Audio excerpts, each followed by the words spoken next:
شهر رمضان الذي أنزل فيه القرآن هدى للناس وبينات من الهدى والفرقان.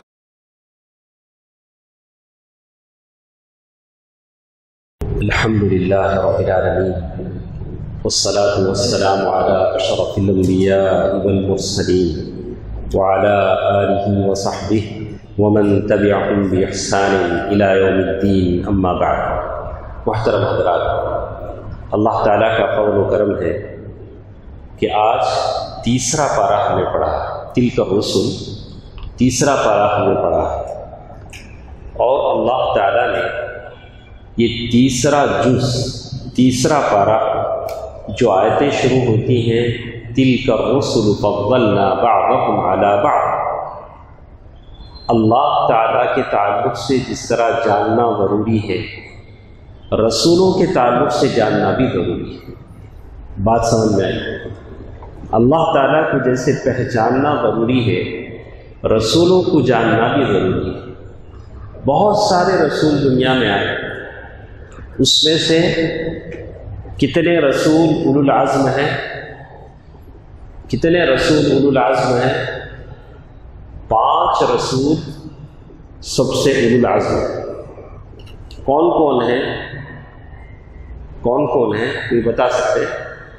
5 رسول ہیں جو اولو العزم پیغمبر کہلاتے ہیں: نوح، موسیٰ، عیسیٰ، ابراہیم، محمد صلی اللہ علیہ وسلم. یہ 5 رسول ہیں جو اولو العزم پیغمبر کہلاتے ہیں. رسولوں کے تعلق سے آپ کیا جانیں گے؟ یہی بات اللہ نے آج بتائی کہ رسول ان کا مرتبہ کیسے ہے، وہ کتنے بڑے لوگ ہوتے ہیں، اچھے اخلاق ان کے اندر ہوتے ہیں. اور ایک رسول کی بدتمیزی سارے رسولوں کی بدتمیزی. اگر رسول کے خلاف کوئی کہتا ہے الصارم المسلول علی شاطئ الرسول، رسول کے خلاف کوئی زبان کھولے گا تو اس کی گردن نکال دی جائے گی. یہ شریعت کا فیصلہ ہے. اگر اسلامی مملکت ہو، اسلامی گورنمنٹ ہو، اگر کوئی رسول کے خلاف بدتمیزی کرتا ہے تو اسے قتل کر دیا جائے گا. شاتم رسول کی سزا قتل ہے. اللہ کے نبی صلی اللہ علیہ وسلم کے زمانے میں کئی لوگوں کو ایسا قتل کیا گیا. تو پارے کے شروع میں اللہ تعالیٰ نے رسولوں کی بات کہی، تو رسولوں کے تعلق سے جاننا آپ کو ضروری ہے. کتنے رسول آئے ہم کو نہیں پتا. اللہ تعالیٰ نے بہت سارے رسول بھیجے، اور پھر ان میں سے 5 رسول اولو العزم ہیں. اس کی بات کی آیتوں میں اللہ تعالیٰ نے یہ جو آج جو ہم نے جز پڑھا ہے، جز نمبر 3، اس میں قرآن کی سب سے افضل آیتیں، فضیلت والی آیتیں ہیں، وہ ہے آیت الکرسی. آیت الکرسی ہم نے پڑھا، اللہ لا الہ الا هو الحی القیوم. چھوٹے بچوں کو سکھائیں، رات میں پڑھ کر سو جائیں تو اللہ تعالیٰ فرشتوں سے آپ کی حفاظت کرتے ہیں. اور اس میں 2 چیزیں ہیں، الحی القیوم، اللہ تعالیٰ کے نام الحی القیوم. اور اس پارے میں 2 جگہ اللہ نے اس کو استعمال کیا ہے. تو الحی القیوم اللہ کا اسم اعظم ہے. اسم اعظم بولے تو کیا ہے کہ جانتے ہیں؟ اللہ کے ایسے نام جس کو لے کر آپ دعا کریں تو آپ کی دعا قبول ہو جائے گی. اللہ تعالیٰ آپ کی دعا کو قبول کرے گا. وہ 2 نام کون سے ہیں؟ الحی القیوم، اللہ ہمیشہ سے زندہ ہے، زندہ رہے گا، زندہ ہے. القیوم، اللہ تعالیٰ ساری چیزوں کو تھامنے والا ہے. آسمان، زمین، کائنات، ساری چیزیں اللہ تعالیٰ نے تھامے رکھی. تو آیت الکرسی میں اللہ تعالیٰ کے اچھے اچھے نام ہیں. اور پھر ان آیتوں میں اس جز میں اور کیا باتیں ہیں اللہ تبارک و تعالیٰ نے اس پارہ نمبر 3 میں خرچ کرنے کی طرف توجہ دلائی؟ آپ اپنا مال اللہ کی راہ میں خرچ کریں، مسجد کے لیے خرچ کریں، علماء کے لیے خرچ کریں، دین کے لیے خرچ کریں۔ جگہ جگہ اللہ تعالیٰ نے آج کی اس پارے میں ہی بات کہی، انفقوا من طیبات ما کسبتم، جو کچھ تم کماتے ہو اس میں سے اچھا مال خرچ کرو۔ کیا ہوگا؟ کمثل حبۃ انبتت 7 سنابل فی کل سنبلۃ 100 حبۃ، اللہ تعالیٰ تمہارے خرچ کیے ہوئے مال کو بڑھائے گا۔ ایک بیج میں سے خوشے خوشے نکلتے ہیں، ویسے تمہارا مال ترقی کرے گا، اللہ تعالیٰ تمہارے مال کو بڑھائے گا۔ تو جتنے لوگ مر چکے ہیں اگر ان سے پوچھا جاتا تو وہ کہیں گے کہ اللہ ہم کو دوبارہ زندہ کرتا تو ہم اللہ کی راہ میں خرچ کرتے۔ رمضان کا موقع ہے، اللہ نے جو پیسہ دیا ہے خرچ کیجیے، زکوٰۃ ادا کیجیے، نفلی صدقات ادا کیجیے۔ وہی باتیں اللہ تعالیٰ نے یہاں کہی ہیں۔ اور ان آیتوں میں اللہ تعالیٰ نے بہت ساری باتیں اس جز میں اللہ تعالیٰ نے کہی، اور کبھی اللہ تبارک و تعالیٰ نے اسی جز نمبر 3 میں آیت الدین کہتے ہیں قرض کی آیت، سب سے بڑی آیت، قرآن کی سب سے بڑی آیت جز نمبر 3 میں، جس میں قرض لینے دینے کے آداب بتلائے گئے۔ اللہ کے نبی صلی اللہ علیہ وسلم نے بھی قرض لیا ہے۔ قرض لینا دینا نبی کی سنت ہے، لیکن آج لوگ صرف لینا جانتے ہیں، کیا نہیں جانتے ہیں؟ دینا نہیں جانتے۔ لوگ صرف قرض لینا جانتے ہیں۔ اب وہ لوگ پلان بنائے رکھتے ہیں، یہ ہفتہ ان سے لیا تو آئندہ ہفتہ ان سے، یہ لوگ بھول جاتے ہیں۔ تو اللہ کے نبی صلی اللہ علیہ وسلم نے ایسے آدمی کی جنازے کی نماز نہیں پڑھی جن پر قرضہ تھا۔ تو قرض لینا دینا سنت ہے، اس کے آداب بتلائے گئے۔ آپ جو بھی قرض لے دیں اسے لکھیں۔ آیت مدائنہ قرض والی آیت میں بتایا گیا کہ آپ اسے لکھیں۔ اور پھر اسی جز نمبر 3 میں جنگ بدر کا ذکر کیا گیا، اور اہل کتاب ان سے کیسے آپ بات کریں، عیسائیوں کے سامنے کیسے دعوت کریں۔ اور اس کے بعد بہت اہم باتیں ہمارے ساتھ ہیں، میں آپ کو بتاؤں گا، ذرا صبر سے سنیں۔ ایک چیز کا یہاں اس جز نمبر 3 میں ذکر کیا، وَإِذْ قَالَتِ امْرَأَةُ عِمْرَانَ رَبِّ إِنِّي نَذَرْتُ لَكَ مَا فِي بَطْنِي مُحَرَّرًا فَتَقَبَّلْ مِنِّي۔ مریم اللہ کی نیک بندی تھی، انہوں نے اللہ تعالیٰ سے ایک دعا کی، یا اللہ میرے پیٹ میں جو بچہ ہے وہ بچہ میں تیری خدمت کے لیے وقف کر دیتی۔ بچہ پیدا نہیں ہوا، محررن فتقبل منی، یا اللہ اس بچے کو قبول فرما۔ یعنی کس نے کہا؟ مریم کی ماں نے۔ مریم کی ماں نے یہ دعا کی، مریم نے نہیں، مریم کی ماں نے دعا کی۔ اذ قالت امرأۃ عمران، عمران کی بیوی نے دعا کی۔ تو ایک عورت کی دعا کی برکت کیا ہوتی ہے؟ دیکھیے، فلما وضعتها، جب اس عورت کو ڈیلیوری ہوئی، بچہ اس نے جنم دیا، تو انہوں نے یہ نیت کی تھی کہ لڑکا ہوگا، مرد ہوگا، خدمت کرے گا، مسجد کی خدمت کرے گا۔ لیکن جب جنم دیا تو وہ لڑکی تھی۔ تو اللہ سے بات کرنے کا سلیقہ آنا چاہیے۔ آپ جب بھی دعا کریں اللہ سے بات کرنے کا سلیقہ آنا چاہیے۔ انہوں نے اللہ سے کہا، ربی انی وضعتها انثى، اے اللہ میں نے لڑکی کو جنم دیا ہے۔ وہ عورت کیا کہہ رہی ہے؟ اے اللہ میں نے لڑکی کو پیدا کیا ہے۔ اب اللہ سے یہ جھگڑنے نہیں لگی، یا اللہ میں نے لڑکا مانگا تھا تو نے لڑکی دے دیا۔ نہیں، لڑکی تو ہوئی ہے، لیکن یہ کہہ رہے کہ انی وضعتها انثى اللہ اعلم بما وضعت، یعنی اللہ کو معلوم ہے کہ اس نے کیا جنم دیا ہے۔ تو اسی لیے دعا کرتے وقت، اللہ سے مانگتے وقت، ادب سے طریقے سے مانگنا چاہیے، یعنی آپ ہی نہیں کہ یا اللہ تو ایسا کرتا ہے، میرے ساتھ ایسا ہوتا ہے، ساری مصیبتیں میرے اوپر آتی ہیں، ساری بیماریاں ہمارے گھر میں آتی ہیں، نہیں، اللہ سے شکوہ شکایت نہیں کرنا چاہیے۔ اس عورت کی دعا کی برکت کو دیکھیے، اللہ تعالیٰ نے اس عورت کی دعا کی برکت سے جب وہ بچی پیدا ہوئی تو وہ مریم تھی، اور پھر اس مریم کے پیٹ سے اللہ نے عیسیٰ علیہ السلام کو پیدا کیا بغیر باپ کے، اور پھر مریم کو جب زکریا علیہ السلام نے دیکھا کہ مریم ایسی اللہ والی خاتون ہیں کہ جنت کے میوے اس کے لیے آتے، تو ان کو بڑا تعجب ہوا، تو انہوں نے کہا کہ اے اللہ، جب مریم کو بے موسم کے پھل تو دے سکتا ہے، جنت کے میوے دے سکتا ہے، تو 120 سال کی عمر میں مجھے بچے کیوں نہیں دے سکتا؟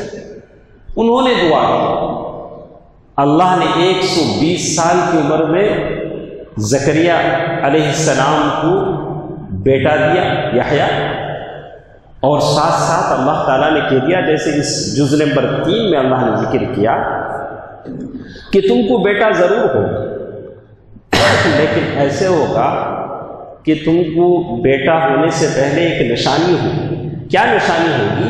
3 ایام الا رمزا، بغیر کسی بیماری کے 3 دن کے واسطے تمہارا منہ بند ہو جائے گا۔ کیا ہو جائے گا؟ تمہارے منہ سے کیا نہیں نکلے گا؟ بات نہیں آئی، کوئی بیماری نہیں، کوئی کمپلین نہیں۔ تو اس وقت تم کیا کرو؟ اللہ تعالیٰ کا زیادہ تسبیح کرو، اللہ تعالیٰ کی یاد کرو، تو معلوم یہ ہوتا ہے کہ کسی بھی اللہ کی نعمت کو پانے کے لیے اللہ کی عبادت کرنی پڑے گی۔ اللہ کو جتنا آپ یاد کریں گے اللہ تعالیٰ اتنی نعمتیں آپ کو دے گا۔ تو ایک عورت کی دعا جو اخلاص سے نکلتی ہے، کتنے نعمتیں اس میں ملی۔ اس عورت نے اخلاص سے دعا کیا تو مریم اللہ تعالیٰ نے اس عورت کو دیا۔ مریم کے پیٹ سے اللہ کے نبی عیسیٰ پیدا ہوئے، اور مریم کی بزرگی اور برتری دیکھ کر جو زکریا ان کی کفالت کرتے تھے، انہوں نے اللہ سے دعا کی تو اللہ نے ان کو ایک بیٹا اور نبی دیا۔ کتنے انبیاء پیدا ہوئے۔ آج کی عورت بھی اگر اخلاص سے دعا کرے گی تو اللہ اس کے گھر کو رحمت کے خزانوں سے بھر دے گا، لیکن شرط ہے کہ ہماری عورتیں ہاتھ تو اٹھائیں، اللہ کے سامنے گڑ گڑائیں۔ جتنا ہم اپنے شوہروں کو، گھر کے باپ کو، بھائی کو کوستے ہیں، اللہ کے سامنے ہاتھ اٹھائیں، اللہ کیسے کیسے خزانے آپ کو دے گا۔ پھر ایک بات جو اہم بات مجھے آپ کو بتانا، اسی جز نمبر 3 میں اللہ تعالیٰ نے شروع میں ایک بات کا ذکر کیا، أَلَمْ تَرَ إِلَى الَّذِي حَاجَّ إِبْرَاهِيمَ فِي رَبِّهِ أَنْ آتَاهُ اللَّهُ الْمُلْكَ۔ ابراہیم علیہ السلام نے اس وقت کا جو بادشاہ تھا نمرود، اس سے جھگڑا کیا، گفتگو کیا۔ جھگڑا کا مطلب ہے بحث، یعنی اس نے، ابراہیم علیہ السلام اللہ کے نبی تھے، تو اس نے پوچھا کہ تمہارا رب کون ہے؟ کہا کہ میرا رب تو وہ ہے جو زندہ کرتا ہے، مارتا ہے۔ تو اس نے کہا کہ میں بھی زندہ کرتا ہوں، مارتا ہوں۔ جاہل تھا، احمق تھا، جس قیدی کو آزاد ہونا تھا اس کو قتل کر دیا، جس کو قتل ہونا تھا اس کو چھوڑ دیا۔ دیکھو، میں بھی زندہ کرتا ہوں، مارتا ہوں۔ تو اللہ نے اس کا جواب سمجھایا کہ احیاء یعنی زندہ کرنا اور مارنا کیا ہوتا ہے۔ اللہ تعالیٰ نے اس کا جواب سمجھایا کہ حقیقت میں کیا ہوتا ہے۔ آپ سب لوگ توجہ دیں، آپ کو ہم بتائیں گے قرآن مجید کی ان آیات کی روشنی میں کیسے ہوتا ہے، اللہ نے کیسے مثال دی۔ اللہ تبارک و تعالیٰ نے 2 مثالیں پیش کی۔ آپ سب کو یقین ہے کہ مرنے کے بعد جینا ہے، یقین ہے؟ الحمدللہ، تبھی تو ہم مسلمان ہیں۔ اگر وہ یقین نہ ہو تو اور کیا؟ اللہ تعالیٰ نے کیسے سمجھایا، دیکھیے۔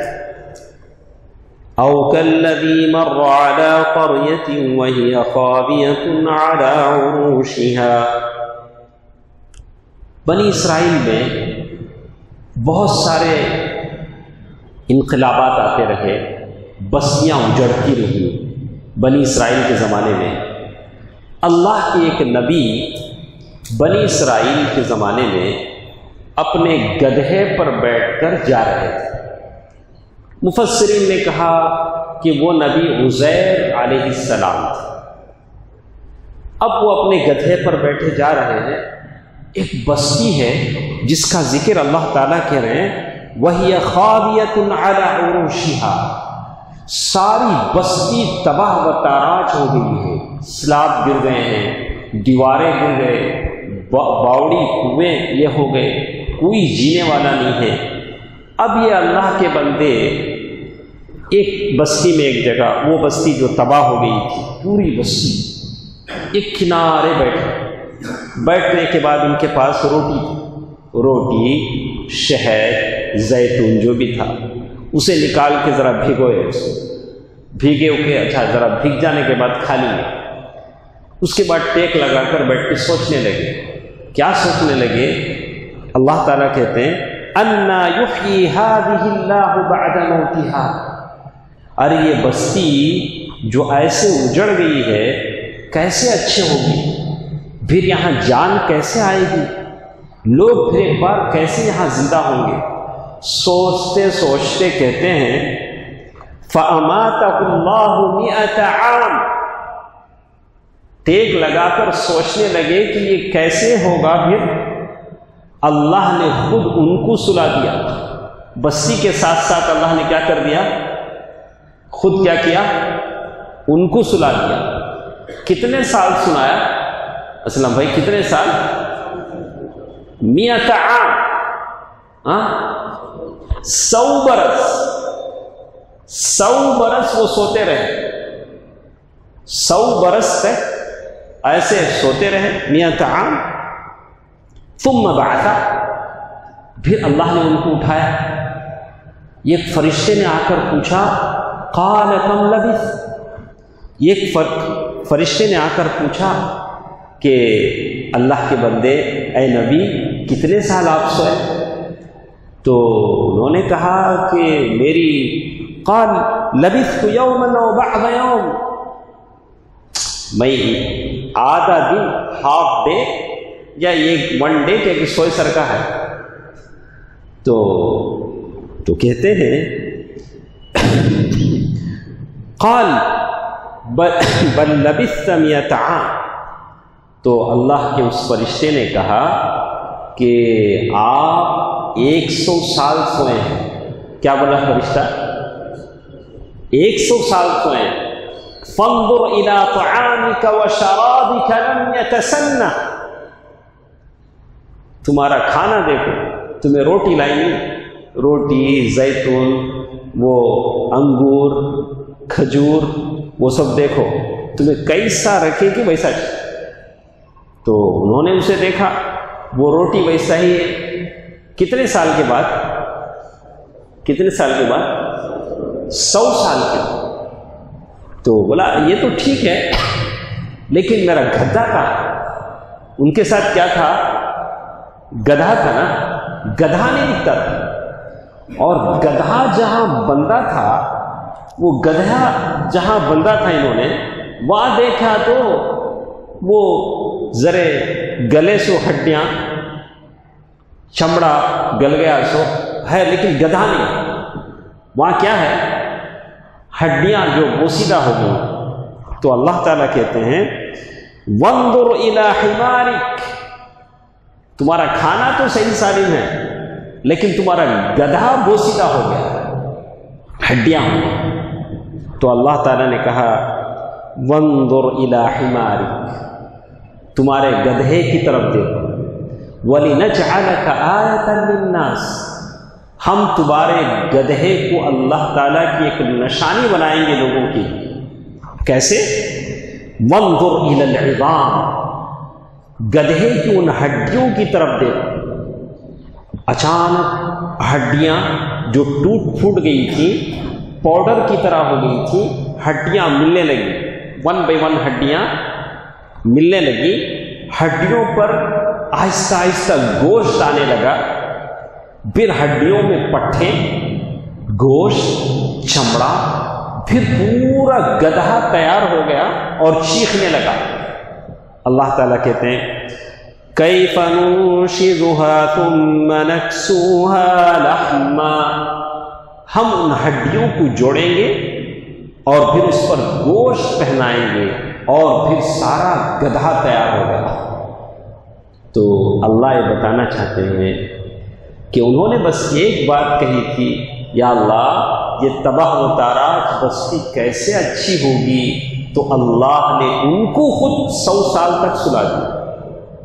یہ عزیر علیہ السلام تھے، پھر اپنے آنکھوں سے گدھے کو جو ہڈیاں بالکل پوڑر ہو گئی تھی اس پر گوشت بنتے ہوئے، چمڑا آتے ہوئے اور گدھا چیختے ہوئے انہوں نے دیکھا، اور اس کے بعد وہ کہتے ہیں فَلَمَّا تَبَيَّنَ لَهُ قَالَ أَعْلَمُ أَنَّ اللَّهَ عَلَى كُلِّ شَيْءٍ قَدِيرٌ، جب ان کی بات سمجھ میں آ گئی انہوں نے کہا کہ اللہ ہر چیز پر قدرت رکھتا ہے، اللہ ہر چیز پر قدرت رکھتا ہے۔ بات لمبی ہے۔ پھر اس کے بعد عزیر علیہ السلام اس بستی میں جاتے ہیں، جس بستی کے بارے میں سوچے تھے اس بستی میں جاتے ہیں، دیکھتے ہیں کہ ساری بستی بدل گئی۔ 100 سال میں کتنا بدلا ہوگا؟ وہاں جہاں ان کا گھر تھا وہاں گئے تو دیکھا کہ وہاں ایک بوڑھی عورت بیٹھی ہے اور اندھی ہے۔ تو وہاں انہوں نے پوچھا کہ عزیر کا گھر کہاں؟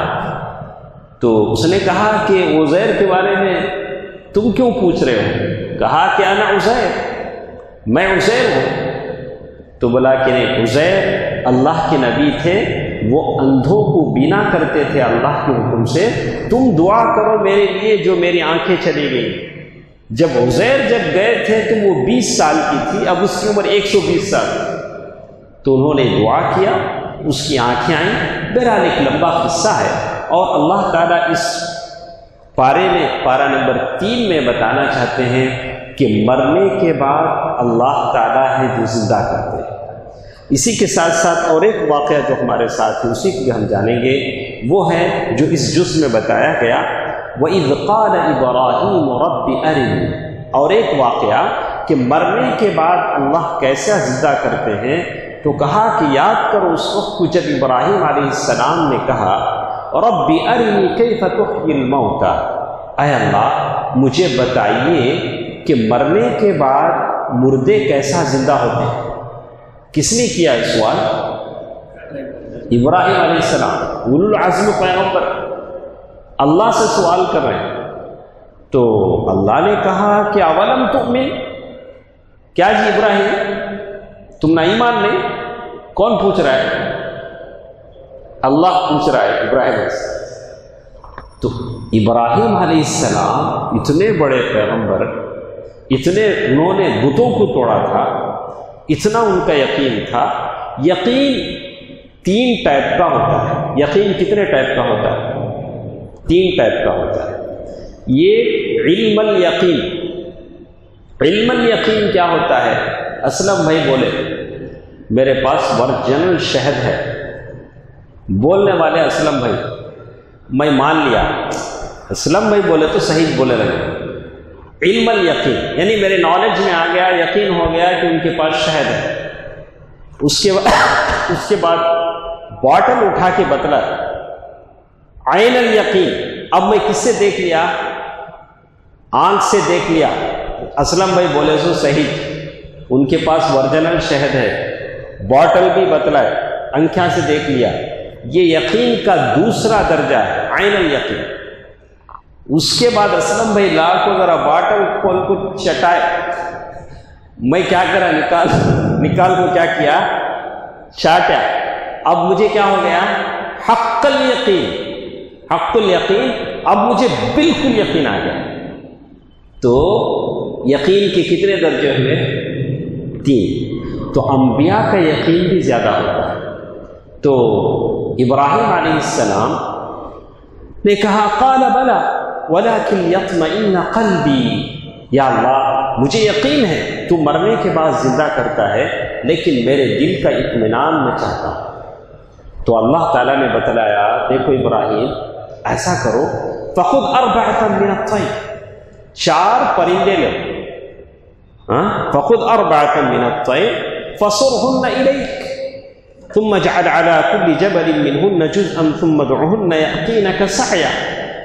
ایسا کرو 4 پرندے لے کے ذبح کر کے اس کی ٹانگ، اس کا پر، اس کی گردن، اس کی گردن ایسا ملا لو، مکس کرو اور 4 کو الگ الگ پہاڑوں پہ رکھ دو، پھر اللہ کا نام لے کر پکارو، سارے زندہ ہو کر واپس آئیں گے۔